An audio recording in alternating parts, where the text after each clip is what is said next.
told your friend you're not okay? And tell me what's wrong and why you never said you felt that way. And guess you're trying to stay strong and fake a smile. Part 1. I'm thinking of taking a year off university next year, and I'd like to travel around Europe. First, you have some time to look at questions 1 to 7.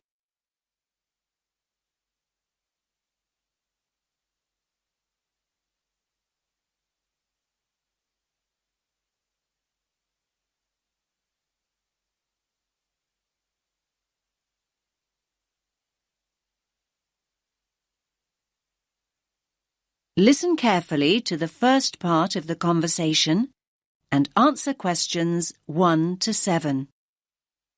Good morning. How can I help you? I'm thinking of taking a year off university next year, and I'd like to travel around Europe. OK then. Do you have any idea where you'd like to go? Well, I was thinking of starting in France and then working my way up to Eastern Europe, possibly going as far as Slovakia. Well, there are a number of ways you can do this, and we have various options available. It really depends on your budget and how you'd like to travel. That's just the thing, really. I've just finished my second year at university, so obviously I'd like to do it in as cheap a way as possible. That's fine. Could you give me a rough idea of the price range you're looking at? Realistically speaking, I'm hoping to pay between about £700 and £900. I could stretch to £1,100, but that's really my limit. How long are you thinking of going for? About 10 months. To be honest, you'd be better off travelling for about 7 months, if that's your budget. OK, that's not too bad. So, how would you suggest I travel? Well, because of the time limit, I don't think walking is a viable option. Of course, in this day and age, the most convenient way to get around is by flying, particularly if you've got quite a bit you want to see in a short space of time. Saying that, I still think the best way to get around Europe is by train. As a student, you can also get a student rail card, which means cheaper fares. That sounds brilliant. How do I go about getting a rail card? Well, if you decide that's what you want to do, then we can organise that all for you. You'll need to fill in a form and provide us with 2 passport photos, and we'll do the rest. It costs about £36 plus about £10 administration costs. Great. That's really not expensive at all. And what about buses? I was just thinking if I decide to go to places which are a bit more remote. There are always local buses, but these are not always a good idea. They can be quite unreliable and in some areas quite dangerous because the buses tend to be overcrowded and some of the drivers drive way too fast. So I would suggest you don't do this. That sounds quite frightening. So what are my options then? You could hire a car, but it can be expensive. Still, I do think if you're thinking about going to smaller towns and places which are off the beaten track, then hiring a car is by far the better way to do it. You can also look at sharing the costs by hiring a car with someone else. That's a good idea. I guess I could put a message on the internet. You could do that, but don't forget that you meet people when you're travelling, and you'll probably find someone who's going to the same place as you are. That's true. I want to stay in youth hostels, so I'm sure I'll find people who are interested in going to the same places. Oh, one last thing. What about taxis? I was thinking about if I go out at night. I use taxis all the time here. But taxis abroad are a different story. In certain countries, they're no problem, but by and large, taxi fares are high. Oh. If you do go out at night, try walking home, but make sure you don't do this alone. Try and find people to go out with at night or come home at a reasonable time. But if you're staying in youth hostels, you should find plenty of young people to go out with at night. I'm sure I will.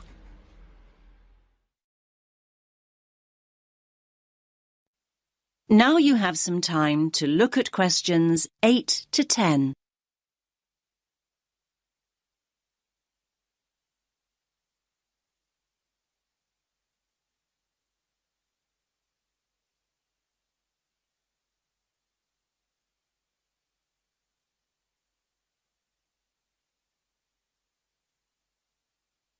Now listen to the next part of the conversation and answer questions 8 to 10. Now, have you thought about how you'd like to travel to France? Not really, no. There are basically 3 ways. You can go by ferry, which leaves every day and night, or there's the hovercraft, which is more pricey, but will get you there quicker, and, of course, you could fly. Well, I don't think flying is an option for me, as it'll be too expensive. So I suppose I'll choose one of the other 2. It's a pity, really, as I don't fancy the idea of travelling by sea. Last time I did that, I got terribly seasick. Well, you're in luck then, as at the moment there's a special deal on flights to France. Ah. In fact, a plane ticket is now half the price of a ferry ticket, which is usually the cheapest option. That's great. I'll do that then. I much prefer flying anyway. I'll need to get some details off you then. Firstly, how will you be paying? Cash, cheque or credit card? If you pay by cheque, you'll need a cheque guarantee card. I don't have my chequebook with me, so it'll have to be by credit card. Fine, that's no problem. If you could just sign over here, and then we'll have a look at flight times, and I can sort out a youth travel card for you. Fine. Oh, can I use your pen, please? No problem. Now, let's look at times. There is a flight leaving at 9 a.m. and one that leaves half an hour later, or you can choose a later flight at 11:30. No, I think 11:30 is too late, so I think I'd prefer the flight that leaves after 9. I'm not very good at getting up in the morning. No problem. Just give me a moment. Right, that's booked for you. Please remember that if you want to change this, you must give 24 hours notice or you will lose your place.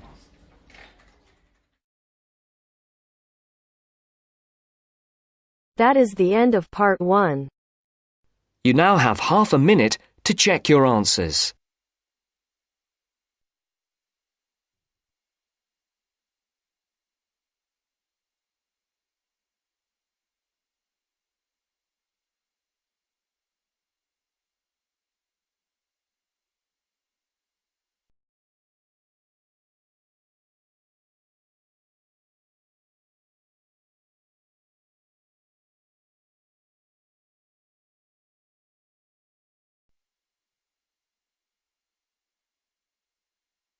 Now turns to part 2. Part 2. You will hear 2 students talking about a school project. First, you have some time to look at questions 11 to 15.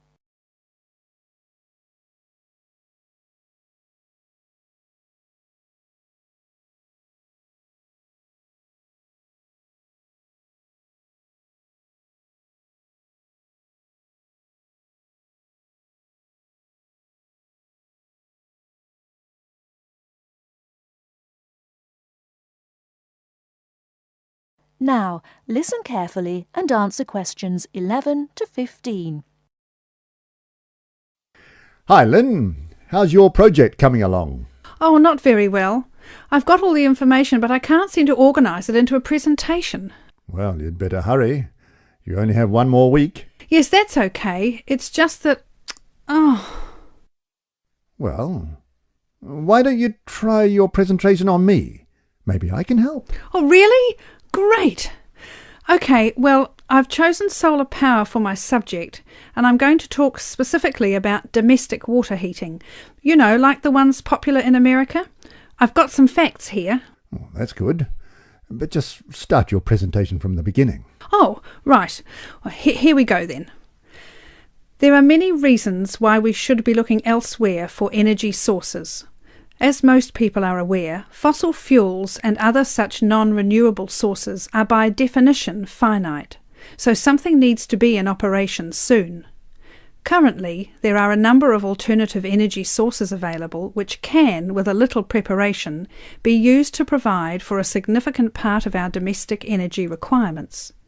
In this presentation, I am focusing on solar power and its application as a domestic water heater. As a renewable energy source, solar power is in many ways ideal.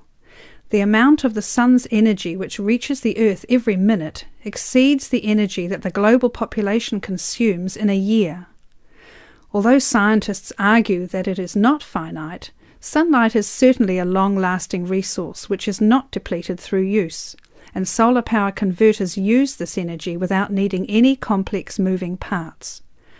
Once collected and stored, solar energy can be used for many purposes, but it is becoming increasingly popular as a domestic heating source.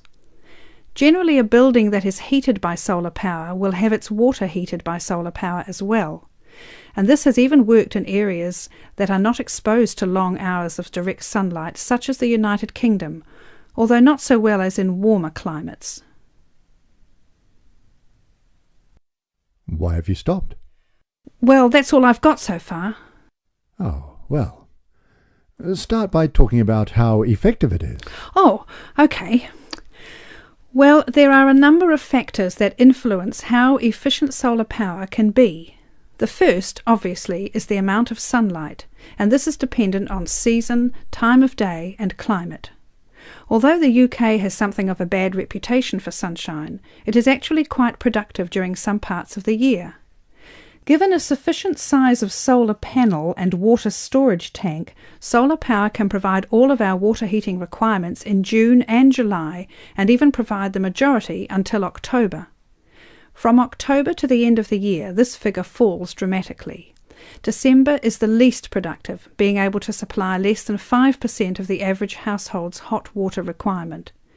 It is at this point that solar power needs to be supplemented with a more traditional form of heating. From January, solar power becomes more effective at a rate of about 20% per month, although this rise decelerates to around 18% by May.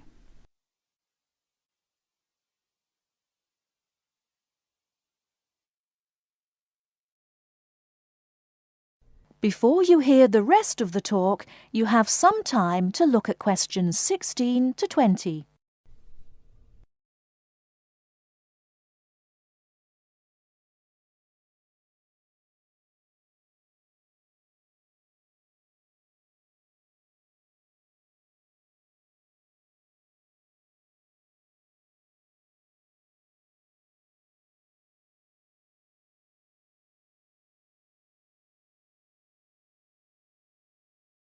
Now listen and answer questions 16 to 20.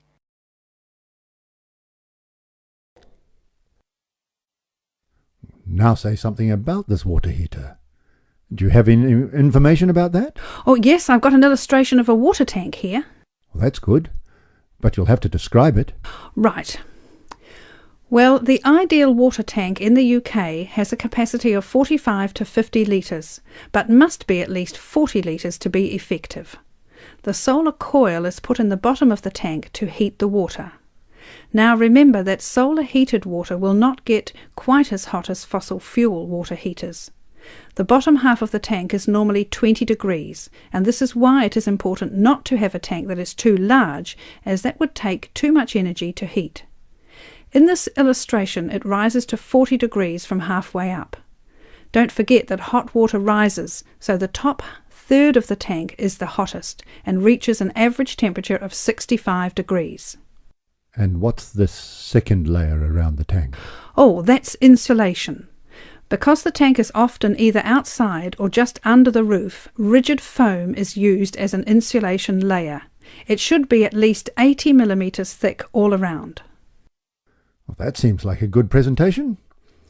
All you need to do is to prepare some short notes and a larger illustration so you can use it as a demonstration and you'll be fine. Oh, you think so? Well, thanks very much for the help. Maybe I could do the same for you one day. Maybe. Anyway, I have to go. Good luck. Thanks. Bye. That is the end of part 2. You now have half a minute to check your answers.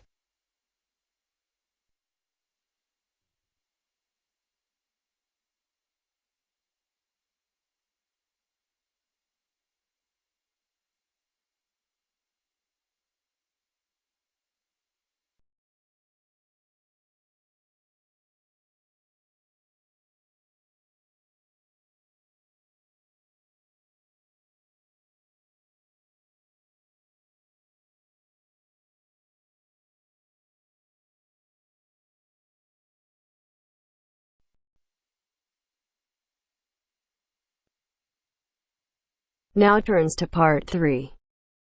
Part 3. You will hear two students discussing the subject of rock art.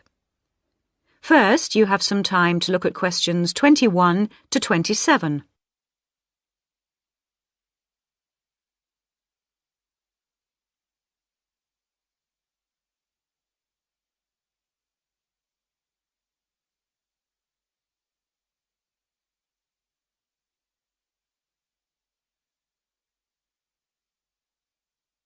Now listen carefully and answer questions 21 to 27. Hello, David. Oh, hi, Mia. Sorry I'm a bit late. Oh, no problem. Thanks for agreeing to help me with my assignment today. I really needed to go over it with someone. Sure. You were going to talk about European rock art, weren't you? Yes, the rock drawings in the caves of Lascaux in western France. Oh, fantastic. Over 13,000 years old, I believe. What sort of drawings are they? They're drawings of animals on the whole, but you can also find some human representations, as well as some signs. There are roughly 600 drawings at Lascaux. Really? Were they mostly pictures of bulls? Well, no, actually. The animal most depicted was the horse. Have a look at this graph. It shows the distribution of the different animals. You see, first the horse, and then, after that, a sort of prehistoric bull. Oh, OK. That's interesting, isn't it? And the third most commonly drawn creature was the stag. There were some other animals, but these are the main ones. What are the drawings like? I mean, what sort of style? Well, the bulls are depicted very figuratively. They're not very realistic. They're very big by comparison to the other drawings of people and signs. They appear to be almost three-dimensional in some cases, following the contours of the cave walls, but of course they're not. Amazing. Perhaps they felt these animals were the most impressive and needed to be represented like that. Yeah, maybe. The drawings of humans, by contrast, consist of just simple lines, like the stick figures my little sister draws. Perhaps humans were seen as less important. Perhaps. What about the signs? How did they draw them? There doesn't appear to be much evidence of signs, and those that have been found are usually made up of little points. Rather like Aboriginal art from Australia. Yes, something like that, but not as complex, of course. So, apart from the bulls and horses and stags, were there any other creatures depicted? In one or two chambers you do find pictures of fish, but they're quite rare. What sort of size is the cave? It must be quite large to have that many pictures. Well, it's actually a number of interlinking chambers, really. Here's a map showing where the different drawings can be found. Oh, good. Let's have a look at that. The first 20 metres inside the cave slope down very steeply to the first hall in the network. That's called the Great Hall of the Bulls. Here. OK. Then, off to the left, we have the Painted Gallery, which is about 30 metres long and is basically a continuation of this first hall. But further into the cave. Exactly. Then we find a second, lower gallery called the Lateral Passage.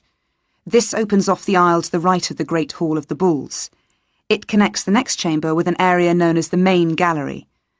At the end of the Main Gallery is the Chamber of Felines. There are one or two other connecting chambers, but there's no evidence of man having been in these rooms. Before you hear the rest of the discussion, you have some time to look at questions 28 to 30.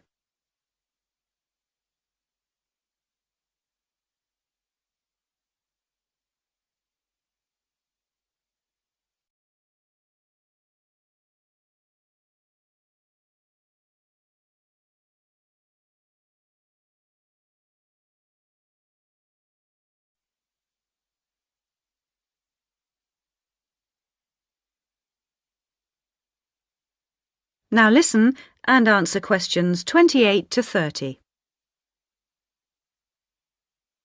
Is the cave open to the public today? Well, no, because after the initial discovery in 1940, it was opened and literally millions of people came through to see the drawings. Then, in the 50s, the experts started to worry about the damage being done to the drawings, and the government finally closed the Lascaux cave in 1963. Is that so? It wasn't really the tourists that were doing the harm, but the fact that after thousands of years the cave was suddenly open to the atmosphere, and so bacteria and fungi started to destroy the pictures. You need a special permit to enter the cave now, and very few people can get that, unless they're scientists or have some official status. It's a shame, but I can see that they had to do something to protect the cave. So that means you can no longer see this rock art. Well, not exactly. What they've done is recreate the drawings in a man-made cave, which you can visit. Oh, brilliant. Yeah, the authorities decided to reproduce the two best sections of the site, so they've created a life-size copy of the Hall of the Bulls and of the painted gallery. It's just a cement shell, which corresponds in shape to the interior of the original. So now you can visit the caves without actually harming any of the 15,000-year-old paintings. Mm-hmm.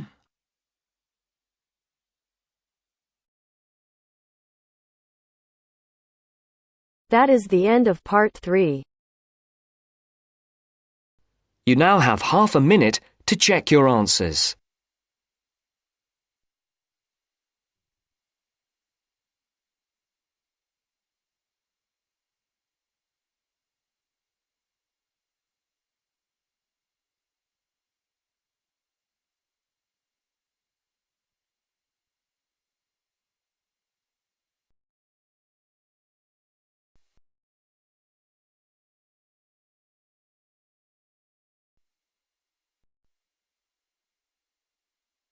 Now turns to part 4. Part 4. A second session on interview skills. First, you have some time to look at questions 31 to 40.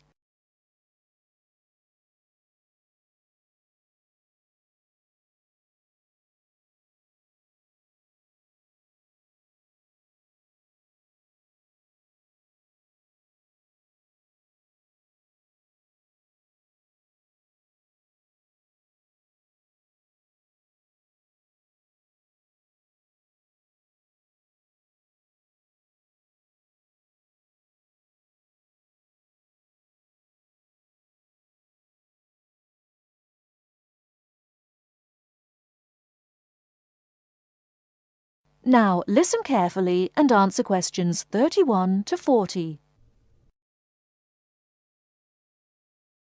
Hello there everyone, and welcome to our second session on interview skills.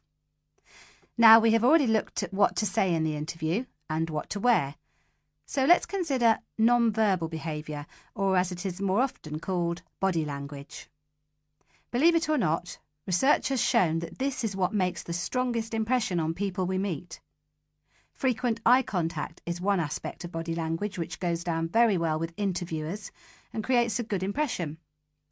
Looking at people means that you're sure of yourself and confident. In fact, one famous car company even makes a note of the level of eye contact candidates make during their recruitment process for this very reason. So it is very important to maintain eye contact. But be careful how you do it. Avoid staring, as this is a sign of hostility. But avoiding eye contact altogether and looking away or down is even worse. But the general message is maintain that eye contact. Believe me, the eyes have it. Now, along with eye contact, smiling is one of the other important non-verbal actions which say more to the interviewer than any answers you give. A good way to create a good impression during the first few minutes of your interview is to smile warmly when you meet the person or people who will be interviewing you. It shows them that you are relaxed. Facial scanning takes a triangular route, from the eyes down to the mouth and back to the eyes. Even when you aren't speaking, an interviewer will be noticing your mouth, so give a relaxed smile whenever you feel it is appropriate. Now, not surprisingly, interviewers pay most attention to a person's face or head during an interview, and they certainly pick up a lot on what they see. Researchers have identified nodding as going down very well with interviewers. This simple gesture shows that you are listening and paying attention. Another useful head gesture is to tilt your head slightly to one side. Now, this reinforces that you are listening well to what the interviewer is saying to you.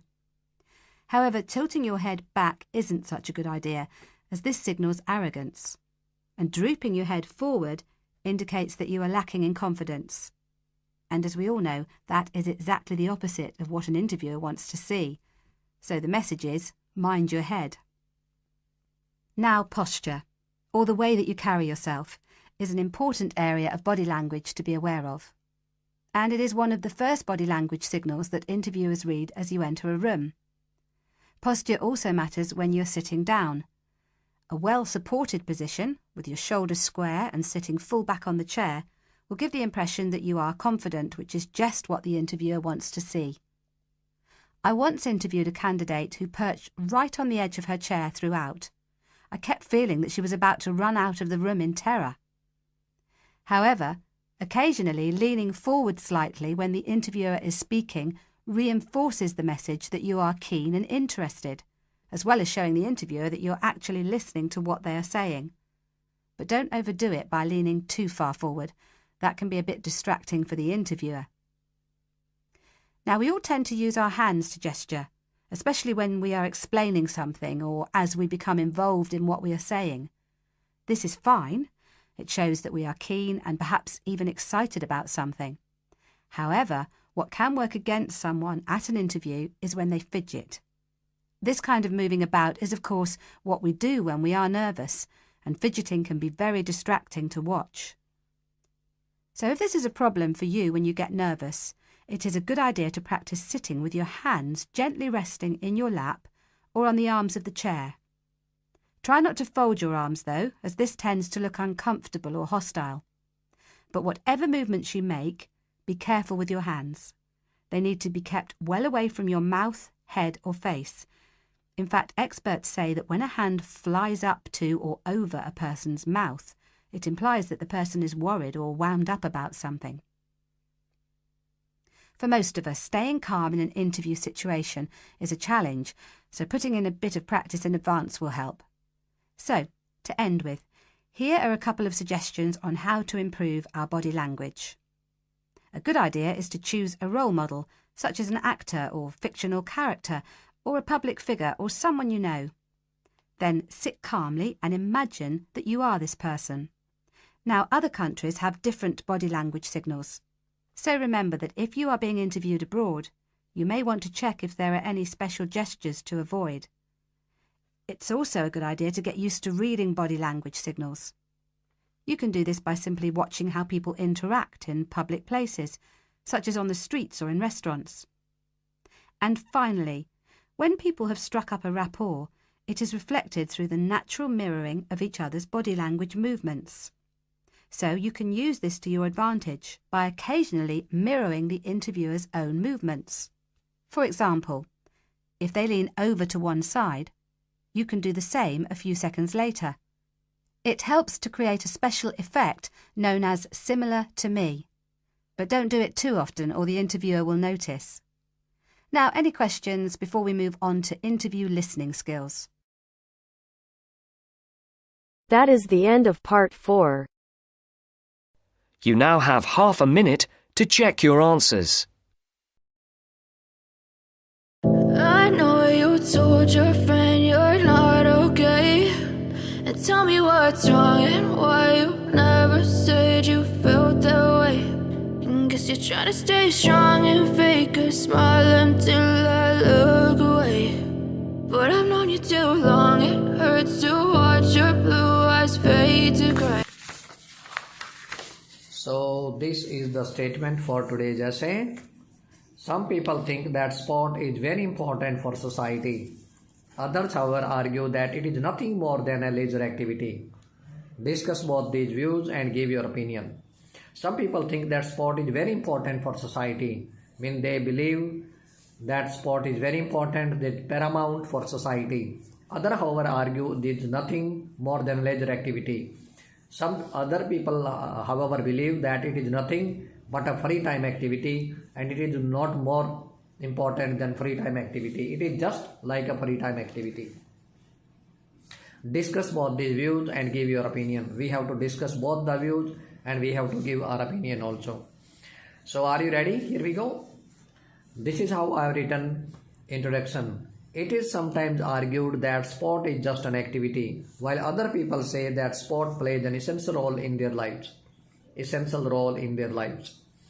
It is sometimes argued, people argue that sport is just an activity. Sport is just an activity, while other people say that sport plays an essential role in their lives. But other people believe that sport is very important. It plays essential role, indispensable role in our lives.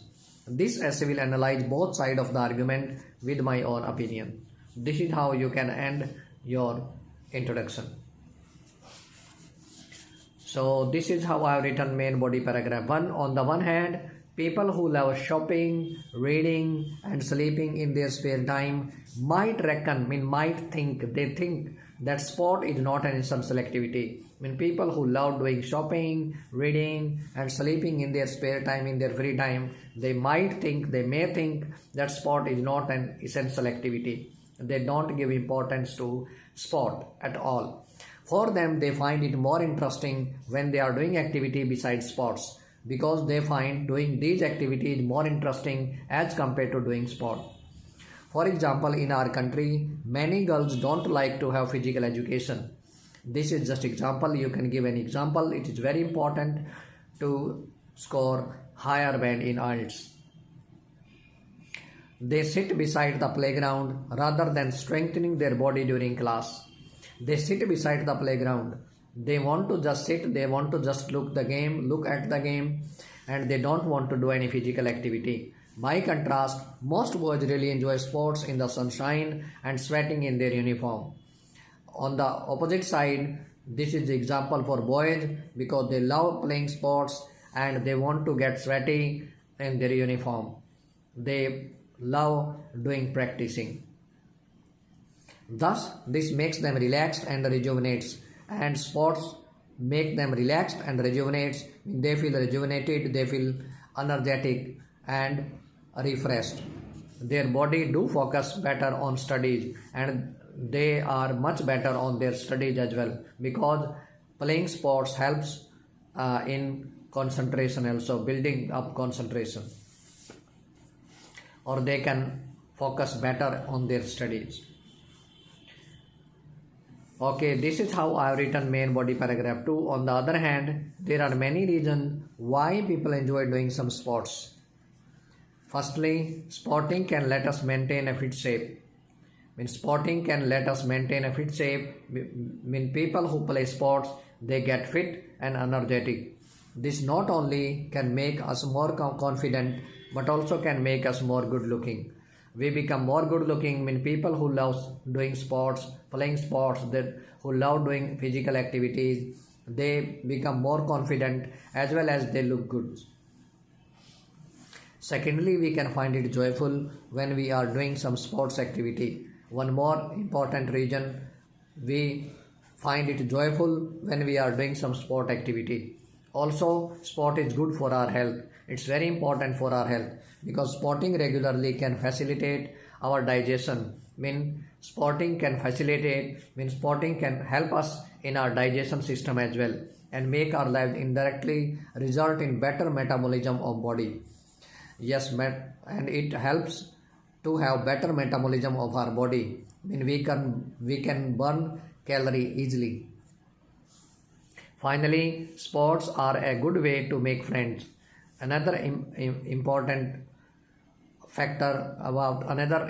factor about sporting is that we can make good friends. We can build up relationship while playing games. For example, in different sport games, we can find people who share common interest and cheer up each other. This is just example. So this is how they can share their common interest and cheer up each other. It means they feel very happy and they give cheer up to each other and they feel joyful while playing with each other. This is how I have ended it. To recapitulate, although there are some interesting activities except sporting, yet sports play a vital role in person's life and health. Although there are some interesting activities, there is no doubt that there are some interesting activities like doing shopping, reading, sleeping in their free time, maybe gardening or other things.